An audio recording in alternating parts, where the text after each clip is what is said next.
Welcome to my channel. I'm Dani, and today I'm finally doing this tag video called My Most Neglected Bags. And I was tagged by the creator of this tag, Caleb from Caleb Snell. Hi Caleb, I'm really sorry that I took so long to do this tag, but that's because at the time when I was tagged, I was actually in this habit of not using my luxury handbags, and if I was to film that tag video, I would have had to present my entire luxury handbag collection. Hey guys, just to give you some context, I actually filmed this video in November 2022 and it was initially intended for Vlogmas, but I've only just gotten around to editing it now.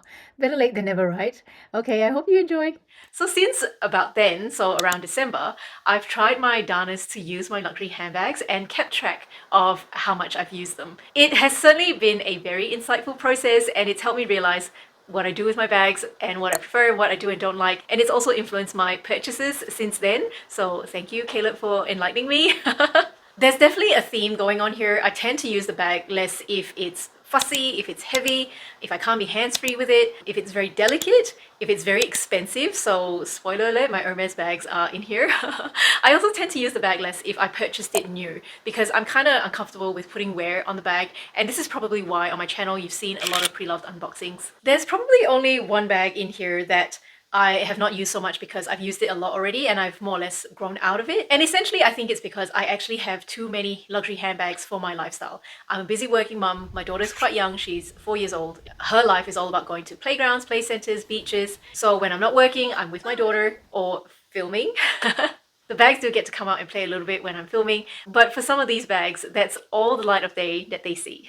Okay, to open the show would be my mini pochettes. Now, I debated whether or not I should include my mini pochettes in this video because I know that they're not actually bags. And I would also have to unpack all of them, which I was not looking forward to. But I decided that I would include them in this video because, to be fair, I did not buy my mini pochettes to use as catch-alls, and I certainly don't do that. I bought my mini pochettes to use them as micro bags, so technically they are handbags. SLGs stored inside bags in general have to endure a lot of wear and tear because they're rubbing against other items within your bag. And for me, because most of my mini pochettes are limited edition ones, they're Christmas animation ones with a silk screen, so the silk screen would be prone to chipping if they were kept inside the bag. And I have a couple of mini pochettes that are limited edition but vernis leather, and we all know that vernis leather or paint leather is very prone to color transfer or ink transfer, and that's very prone to happening when you store mini pochettes inside bags. And of course, because they're so small, I can really only carry these when I have a pocket for my phone, because in general, a phone is not going to fit into one of these. Having said that, I did recently purchase an iPhone 13 mini, and if it doesn't have a case, it'll probably fit into one of these, but probably not much else can fit into the mini pochette, or the phone then gets really difficult to access because you've got to store it in the bottom half of the mini pochette, and then you end up having to stack other things on top of it. So if I put a phone in one of these and I didn't have a pocket for other things, I might have to carry a second mini pochette. So this one over here is my most used mini pochette, and that's because it's my least favorite print out of all the ones that I have. All the other ones that I have a bit more white, and white is one of my favorite colors. And I've used it a grand total of 3 times. This is the one that I haven't used at all. This is my favorite print of all time. I love the Ferris wheel. I said in the unboxing video that I love the geometry of things, and it's also the newest, so it technically hasn't had its turn yet. All the others I've used at least once. This one over here is my only classic Louis Vuitton mini pochette in the Damier Ebene. I don't have one in the classic monogram or the Damier Azur because I think they're just too high maintenance. This one here is one of my favorites. This one is in vernis leather. It's in bicolor, and it was from the Valentine's Day edition 2021, I think. And I love the blue background and the pink. This shows up like a very strong blue on camera. It's actually much more of a cloudy blue, and it's much nicer in person. It looks really intense and really pigmented on camera, but it's certainly not the case in person. She has a beautiful pink interior. And this one I've used once as a second bag together with my Coach nylon swinger. This one over here was another limited edition one. She is in vernis leather in the color rose gold. And what's special about her is that this tab over here is usually in leather, but that's in canvas. And they've also made the piping of the mini pochette all in canvas as well. I think she is an absolute looker, and I've worn her a grand total of 1 time. And this is the very last mini pochette I have to show you. This one is the Christmas animation from, I think, 2019, and it is Vivienne in Coacheville. I've worn her once as well. Okay, so this piece was so neglected that I forgot to add it to this video. I actually have not used this piece at all. You would have seen me unbox it recently. I only discovered it as I was opening all these boxes for my mini pochettes, and I'm like, what is this one? So, of course, it is my key clay. in monogrammic clips. So it is the monogrammic clips on one side and the reverse monogrammic clips on the other. I think this piece is so beautiful. I have no regrets purchasing it. I have not used it at all, and I do not know when I will start using it yet. So I only bought this piece very recently. Usually this piece is not available on the Louis Vuitton website, and because it was available, I resisted for a while, but it didn't sell out. I guess it was kind of a bit of a FOMO purchase because this piece is really hard to get and the prices are only going up, especially with the SLGs. Yeah, I haven't used it yet. I don't know what I'm waiting for. Ah, I know. I'm waiting for the guilt to settle. The next neglected bag is a bag that I've only used once this year, and it's none other than my Saint Laurent wallet on chain. And for this bag, I think it's more or less justified. When I first purchased this bag, I used her a whole lot. However, I've more or less outgrown it, and there's not a need for a bag like this in my life anymore. When I purchased her, I used her as, you know, my own mum bag, while I also carried my daughter's nappy bag, and that's so that I could just leave the nappy bag unattended at the playground or at the beach while just holding on to my valuables. But my daughter is older now and I haven't needed to carry the nappy bag around so much anymore, and I've been able to move on to sort of small to medium sized bags. So that's one reason I haven't used the bag so much. The other reason why I backed off using this bag was because there was a bit of wear and tear that really bugged me. I was using this as my everyday bag, including as a wallet, so if I was carrying a larger tote, this bag would also go into the tote, and from rubbing against other items in the bag, there was a chip in the leather here at the tip, and that really bugged me. The next neglected bag is my Chanel wallet on chain, and I actually don't have it with me right now. It's at a consignment store and it hasn't sold in 6 months, so I'm actually going to collect it this weekend. Now, the reason I haven't used that bag is not even because it's not physically with me. If it was with me, I probably wouldn't have reached for it at all.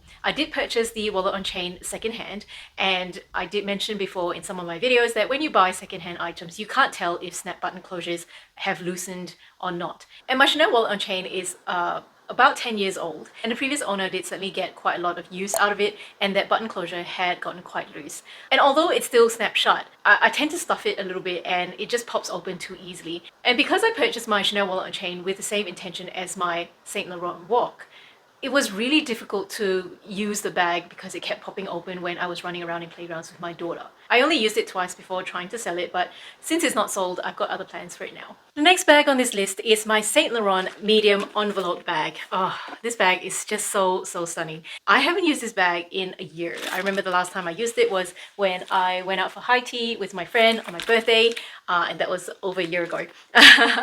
This bag has certainly taught me a few things. If you want more details about this bag, I have done a review as well as what fits video in this bag already. I've linked it in the description box below. So one of the things that this bag taught me is that I don't really like using bags that I purchase new. I'm just a little bit more precious about the bag then, and I don't want to put wear and tear into it. I know that's silly, but it's something I'm working on. The other thing that I learned about this bag is that I don't really like using structured bags. When I purchased it, I was really obsessed about structured bags because I absolutely loved how they look, and it was also at a time when I wasn't using my luxury handbags that much, so I never got the chance to realize that about myself. As soon as I started using this bag, I realized that no, structured bags are pretty to look at, but I'm not that comfortable using them. Structured bags in general are made of quite stiff leather, and because of that, they are fussier to use. So you need to put in more muscle in order to open the bag. It of course looks a bit more formal, and I don't have that many occasions to take a bag like this to. Put it this way, there are other bags that I would rather reach for those occasions. Meaning I could take it to a lunch with grown-ups, but I don't have that much of those occasions in my life. So the next 3 bags that made this list are also here for the same reasons as the Saint Laurent medium envelope, and that's because they occupy the same niche. I have to wait for a special occasion where I'm doing non-mom activities before I can use them. And the first bag that has made the list is my Birkin 25. I mean, granted, she is one of my newer bags, so I haven't had as much opportunity to use her. Obviously, she is a fussy bag as well. She's either a handheld bag or, you know, I can get my wrist through, where normally I can get her to the crook of my arm. However, I've wrapped her with twillies, and that's just made the handles that much thicker, so I can't quite get it all the way up to the crook of my arm. So it is a fussy bag, and I can only take it to occasions where I don't absolutely have to be hands-free.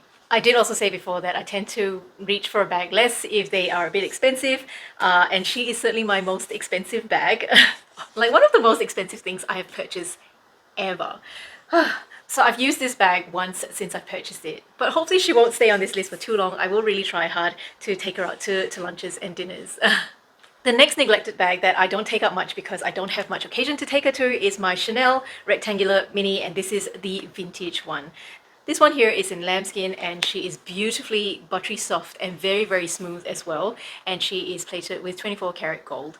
So it's a rectangular mini, but it's a seasonal rectangular mini because this one is a full flap and it also doesn't have a Mona Lisa pocket on the back. I think the other reason I'm afraid of using her is because I think she's quite irreplaceable. Although you do see some of her being listed on the pre-loved market, the prices have really gone up. So I am a bit precious about this bag. I haven't used this bag all year.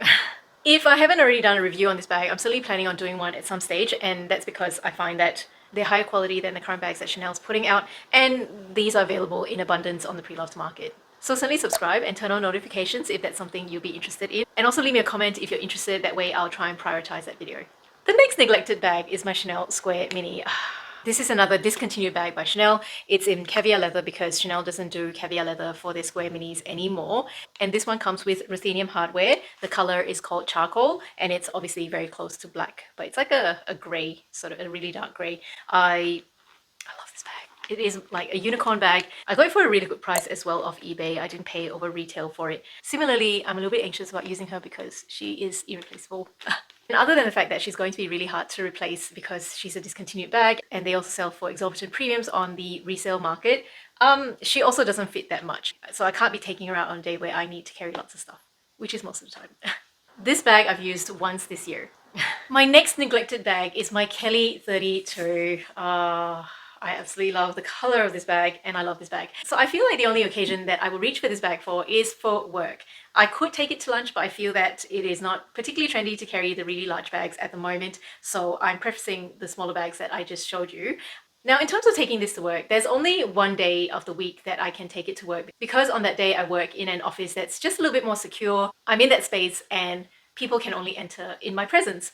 And the other slightly limiting factor is also that I try not to use this bag in the rain. We don't get a ton of rain in Adelaide, so that's kind of lucky, but it's just an extra factor that limits how many times I can reach for her. But there's actually a bigger reason why I haven't used this bag so much. More recently, I did have an experience that discouraged me from using this bag a little bit, and I'll share that with you.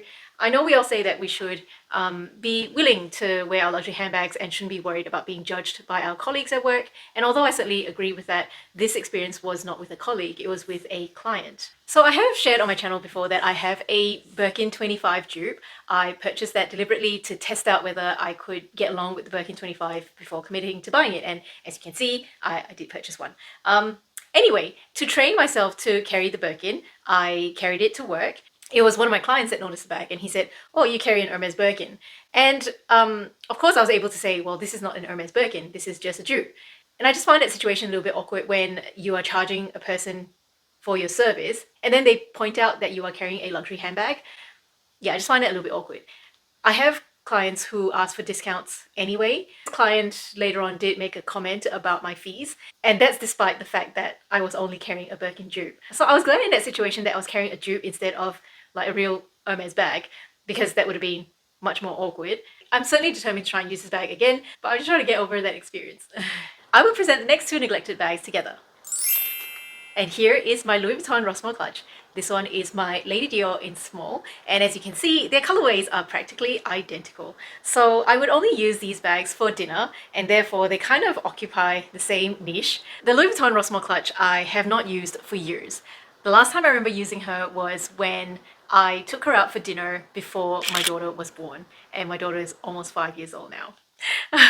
This bag has a lot of sentimental value to me because I purchased it at the Louis Vuitton Champs-Élysées store in Paris. Obviously, I think she is just stunning, like a showstopper indeed. She's still in brand new condition and I can't bring myself to sell her.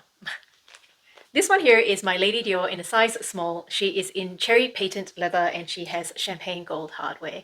This is one of my holy grail bags. I would always need a Lady Dior in my collection. I actually waited 5 years before I purchased her because the original Lady Dior came with a zippered opening that was really difficult to access. And when they changed her over to the flap opening, I'm like, well, this bag was made for me. So I went ahead and purchased it. Now, I was so high on the purchase that I was willing to put up with whatever grievances that she was going to give me. Now that I've owned the bag and the high is kind of gone, I still love the bag though, I have realized how freaking heavy she is. She'll double as a weapon. So I really can only use her for occasions where I can sit her down. She's really not a bag to run around with all day. Oh god. I've used her once this year for dinner, but otherwise she's made appearances in a number of videos and probably that's about it. So this is the Gucci Micro Guccissima Mini Dome Bag. And this one honestly surprised me a little bit because I absolutely love her. I actually thought I would use her more, but I'm not sure why actually. I think bags of this shape is so awesome because they are broader at the base and they are tapered up at the top. It actually keeps things upright much better, and when you open the bag, you get a bird's eye view of your items. So she's actually really functional. Maybe it's because like this bag is not available at Gucci anymore. I see her sometimes when I watch European shopping outlet vlogs, but for me, the outlets are not accessible at all. I'm based in Australia. And I think it's because of the color as well. I really love the color. And I guess in general, I feel like she's not that replaceable. That's the other problem that I have. Unless I have a spare, sometimes I can't bring myself to use the item. Do you guys have that problem? Leave me a comment. Now I'm going to go ahead and tag some of you to do this tag topic as well. I can't wait to see what bags you show us. And if you enjoyed this video, certainly leave me a like. If you think I deserve a tip for this video, go ahead and give me a super thanks where you can nominate a monetary amount to contribute to the channel. Thank you so much for your support. And to watch next, I would suggest that you go ahead and watch this video over here. There's a ton of eye candy in that video, and it is my favorite bags from the Sex and the City movies.